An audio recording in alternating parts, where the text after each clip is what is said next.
Hello student, स्वागत है आपका हमारे यूट्यूब चैनल ऑनलाइन केमिस्ट्री पर।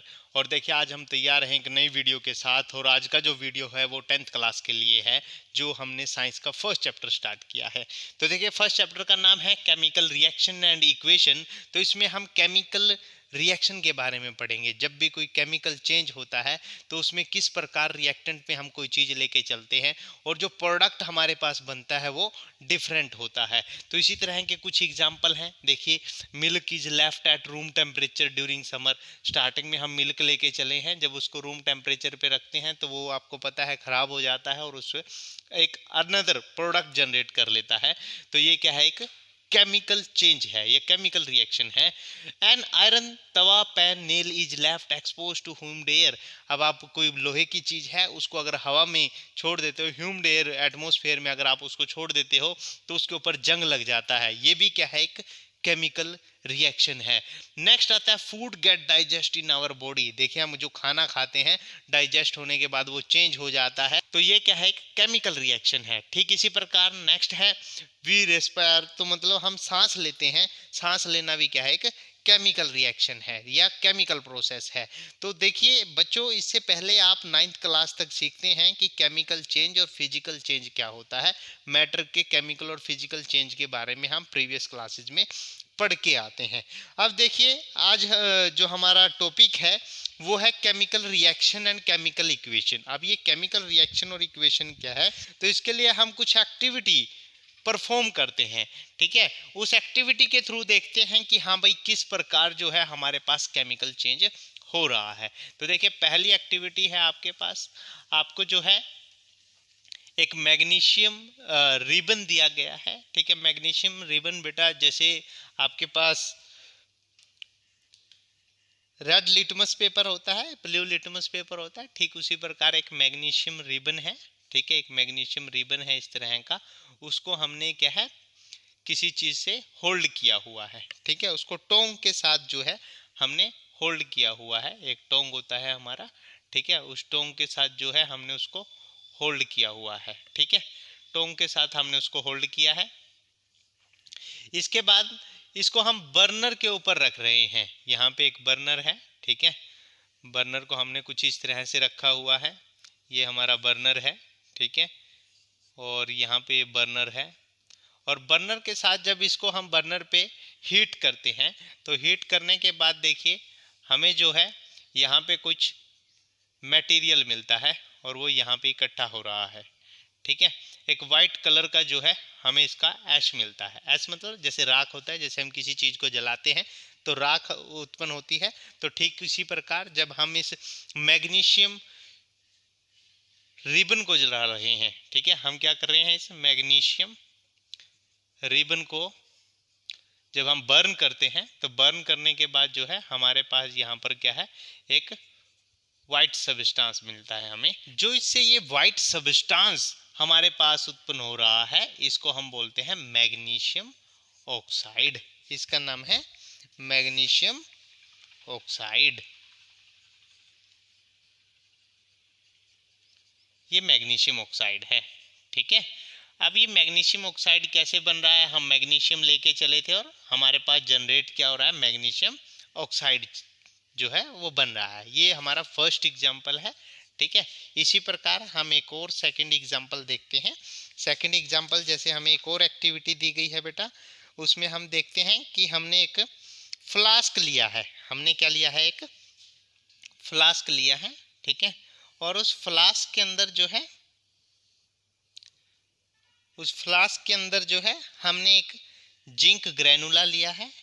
क्या है हमारे पास, जिंक ग्रेनुला, और उसके अंदर हमने एसिड डाला हुआ है। एसिड हम HCl भी यूज कर सकते हैं और सल्फ्यूरिक एसिड भी यूज कर सकते हैं। मान लो हमने H2SO4 ले रखा है, और जो ये है ये क्या है, जिंक ग्रेनुला। जिंक ग्रेनुला होता है बेटा जो जिंक के टुकड़े हैं। ठीक है,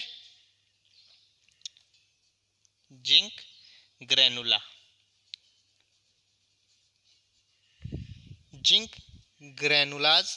देखिए जिंक ग्रेनुलाज हमें हमारे पास है, उसको एसिड में हमने डाला है, ऊपर से इसके कोर्क से इसको बंद कर रखा है, ऊपर ये कोर्क लगी हुई है, और यहाँ पे एक पाइप लगा हुआ है और पाइप में यहाँ पे इसने नोटिस किया है कि एक गैस बाहर जा रही है, जो कौन सी गैस है, H2 गैस है।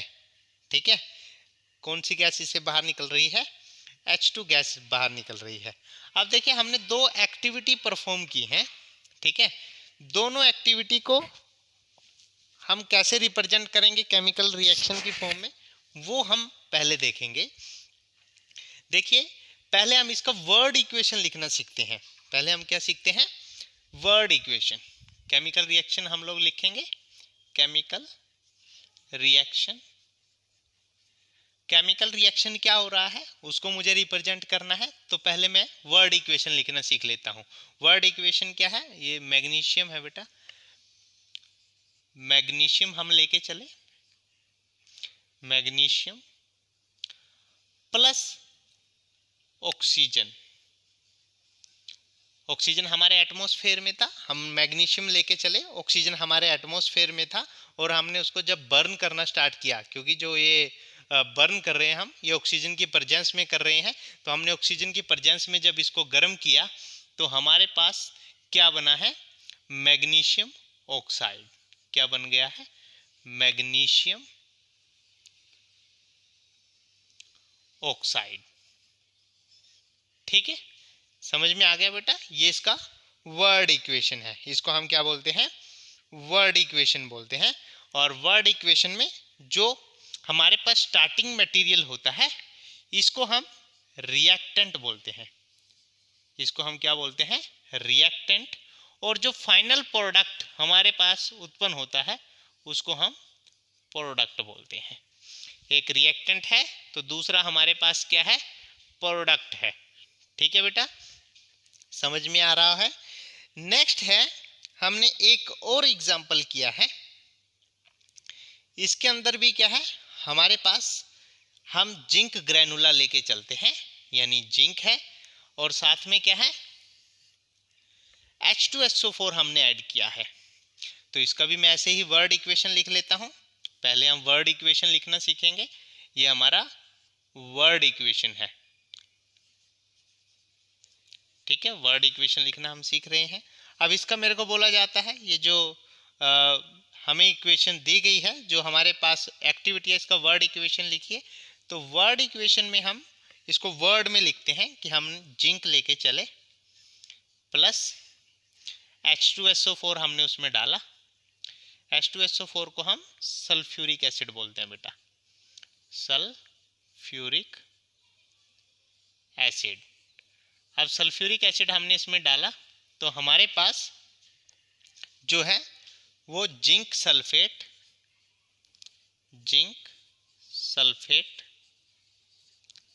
प्लस हाइड्रोजन गैस प्रोड्यूस होगा। ठीक है, ये होता है वर्ड इक्वेशन। पहले हमने किसी केमिकल चेंज को वर्ड इक्वेशन में लिखना सीखते हैं। ठीक है, ये केमिकल चेंज था, इसको भी हमने वर्ड इक्वेशन में लिखा है। अब सेकंड हम इसका केमिकल रिएक्शन लिखते हैं। अब इसका सिंबल हम यूज करते हैं। ठीक है, तो इसका सिंबल लिखते हैं तो उसको हम केमिकल इक्वेशन बोल देते हैं, केमिकल इक्वेशन। इसको और आसान याद करने के लिए केमिकल इक्वेशन, ठीक है, केमिकल इक्वेशन के रूप में इसको लिखते हैं। देखिए मैग्नीशियम था, हम मैग्नीशियम लिखने की बजाय हम सिर्फ क्या यूज करेंगे, इसका सिंबल यूज करेंगे। इसका सिंबल क्या होता है, Mg। ठीक है, प्लस मैग्नीशियम है हमारे पास, प्लस ऑक्सीजन का सिंबल क्या होता है बेटा, O2। और इससे हमारे पास क्या बना है, मैग्नीशियम ऑक्साइड। मैग्नीशियम ऑक्साइड का सिंबल होता है MgO। ठीक है, तो ये हमारे पास बना है, ये हमारा रिएक्टेंट है, ये क्या है, रिएक्टेंट। और जो हमारे पास बना है ये क्या है, हमारा प्रोडक्ट है। ठीक है, ठीक इसी प्रकार इसको हम लिखना सीखते हैं। अगर मेरे को बोला जाए कि ये वर्ड इक्वेशन है, इसका केमिकल इक्वेशन लिखिए, मैं इसका आपको केमिकल इक्वेशन लिख के दिखाता हूं। तो देखिए इसका जो केमिकल इक्वेशन है, जो इसका केमिकल इक्वेशन है वो ये है। देखिए मैं इसको रफ कर देता हूं, फिर आपको नीचे नजर नहीं आएगा। देखिए इसका मैं केमिकल इक्वेशन लिखता हूं, जो आपको वर्ड इक्वेशन दिया होता है उसमें आपको सिंबल रखने होते हैं। जिंक का सिंबल क्या है? Zn है, plus sulphuric acid, sulphuric acid को हम क्या बोलते हैं?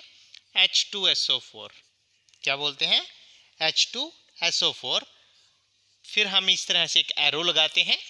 रिएक्टेंट और प्रोडक्ट को अलग ये एरो करता है, ठीक है, यानी फॉरवर्ड रिएक्शन है। पहले हम ये लेके चले, इसको हम रिएक्टेंट बोलते हैं। क्या बोलते हैं?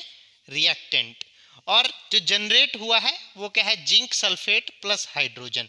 जिंक सल्फेट क्या होता है? देखिए, ZnSO4 प्लस H2, ये गैस है, ठीक है, समझ में आया बेटा? तो इसको हम प्रोडक्ट बोलते हैं। इसको हम क्या बोलते हैं? प्रोडक्ट, ठीक है, ये प्रोडक्ट आ गया है हमारे पास। तो आज हमने दो चीजें सीखी कि हम कोई भी हमें केमिकल एक्टिविटी दी गई है जिसमें कोई केमिकल चेंज हो रहा है, तो उसको हमने पहले वर्ड इक्वेशन में लिखना होता है। वर्ड इक्वेशन में उसको लिखना सीखते हैं, फिर उसका हम केमिकल इक्वेशन लिखना सीखते हैं। ठीक इसी प्रकार हमने एक और एग्जांपल लिया जिसके अंदर हमने जिंक ग्रेनुला को H2SO4 में डाला और हाइड्रोजन गैस बनती है, तो वो हमने केमिकल रिएक्शन लिखी है, ठीक है। उसका हमने वर्ड इक्वेशन लिखना सीखा, फिर उसका हमने केमिकल इक्वेशन लिखना सीखा। तो ये दो काम आज हमने सीख लिए हैं। अब नेक्स्ट आता है कि हमें रिएक्टेंट और प्रोडक्ट को बैलेंस करना होता है। बैलेंस कैसे करते हैं? देखिए बेटा, जैसे मैं आपको ये एग्जांपल दिखाता हूं। यहां पर देखिए, जितने एटम मेरे पास रिएक्टेंट में होंगे उतने ही प्रोडक्ट में होंगे। या जितना मास हम रिएक्टेंट का लेके चलते हैं उतना ही मास हमारे पास प्रोडक्ट का जनरेट होता है। तो देखिए यहां पर मैग्नीशियम कितना है? मैग्नीशियम 1 है, यानी कि हम 1 मोल ले रहे हैं मैग्नीशियम का, तो यहां पर भी कितना है? 1 मोल ही है। लेकिन यहां पर देखिए ऑक्सीजन कितने हैं? ऑक्सीजन के कितने एटम हैं? यहाँ पे 2 एटम है। 2 एटम मिलके एक O2 मॉलिक्यूल बना रहे हैं, लेकिन यहाँ पे क्या है? ऑक्सीजन का 1 एटम है। तो इसका मतलब अभी ये जो है इस साइड ऑक्सीजन का मास ज्यादा है रिएक्टेंट में और प्रोडक्ट में ऑक्सीजन का मास कम है। तो इसको हमने बैलेंस करना है। अब इक्वेशन को कैसे बैलेंस करते हैं ये हम नेक्स्ट वीडियो में सीखेंगे कि बैलेंस केमिकल इक्वेशन। तो ये हमारा नेक्स्ट टॉपिक रहेगा। वीडियो अगर अच्छा लगा है तो वीडियो को लाइक करें, ज़्यादा से ज़्यादा शेयर करें और चैनल को सब्सक्राइब कर लें। Happy learning.